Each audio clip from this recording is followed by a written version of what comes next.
नमस्कार मंडळी. जेव्हा कधी आपल्या तोंडाला चव नसेल किंवा आपल्याला जेवावंसं वाटत नसेल तर त्यावेळी तुम्ही अशा प्रकारचं कांद्याचं लोणचं बनवू शकता, जे अप्रतिम टेस्ट लागते. एकदम चटपटीत असं हे लोणचं बनतं आणि एकदम झटपट रेसिपी आहे. 5 मिनटात, जेवणाच्या आधी 5 मिनटात तुम्ही ही रेसिपी बनवू शकता. आणि जर तुम्हाला जेवावंसं वाटत नसेल तर तुम्ही 2 घास जास्तीच खाल हे लोणचं खाल्ल्यानंतर. इतकी सुंदर आणि टेस्टी रेसिपी आहे. तर चला मग झटपट अशी आपली ही रेसिपी बनवूया. त्यासाठी आपल्याला इथे कांदे घेतलेले आहेत. आपण 2 कांदे बारीक चिरून घ्यायला लागणार आहेत. तुमच्या किती माणसं आहेत त्याच्यावर तुम्ही ठरवा. या 2 कांद्यांमध्ये 4 लोकांसाठी आपण लोणचं बनवू शकतोय. मस्तपैकी बारीक चिरून घ्यायचं, एकदम बारीक चिरून घ्यायचं. आणि हे मी आता एका प्लेटमध्ये काढले. याला ना आपण थोडंसं ना असं चुरून घ्यायचं आहे बघा, म्हणजे ना आपला कांदा सुट्टा सुट्टा होईल. त्यामुळे अशा प्रकारे चुरून घ्यायचं आहे थोडंसं. आणि नंतर मग कांदा आपण हा असाच बाजूला ठेवून द्यायचा आहे. आणि पहिल्यांदा शेंगदाण्याचं कूट बनवून घ्यायचं आहे. तर इथं मी अर्धी वाटी शेंगदाणे आपल्या पॅनमध्ये किंवा तव्यामध्ये भाजून घ्यायला लागणार आहेत आधी. आणि भाजलेले हे शेंगदाणे आपण जाडसर ठेचून घेणार आहोत. मी खलबत्त्यामध्ये हे शेंगदाणे आता ठेचून घेते.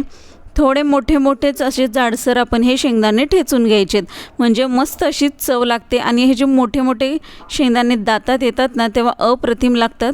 त्यामुळे मोठं मी आता हे कूट बनवून घेतलेलं आहे शेंगदाण्याचं. बघा अशा प्रकारचं कूट बनवून घेतले. आता मी या कांद्यामध्ये थोडंसं मीठ घालणार आहे. चवीनुसार घालायचं मीठ. अर्धा चमचा लाल तिखट घालायचं आहे.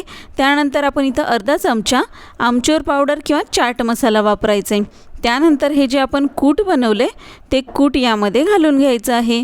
हे कूट आपण 2 ते 3 चमचे इथं घालून घेतलेलं आहे.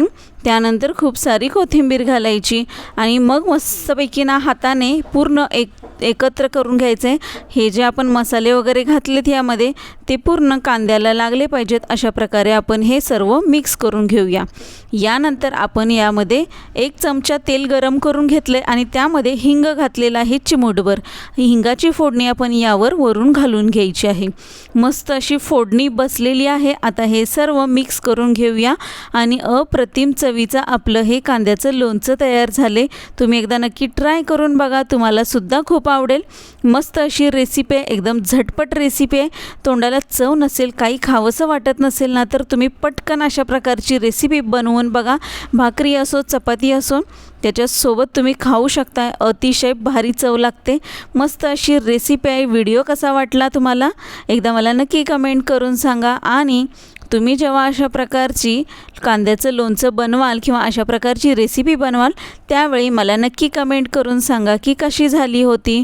आणि माझ्या चॅनलला सबस्क्राईब केलं नसेल तर एकदा सबस्क्राईब करून ठेवा, म्हणजे यापुढे येणारे असे झटपट आणि छान टेस्टी पदार्थ तुम्हाला बनवता येतील. व्हिडिओ आवडल्यास लाईक, शेअर आणि सबस्क्राईब करायला अजिबात विसरायचं नाही. मस्त अशी आपली रेसिपी तयार आहे. आपण खाऊनसुद्धा बघणार आहोत. बघा मस्तपैकी चपातीसोबत मी घेतलेलं आहे. अप्रतिम लागते, अप्रतिम टेस्ट आहे. नक्की ट्राय करा.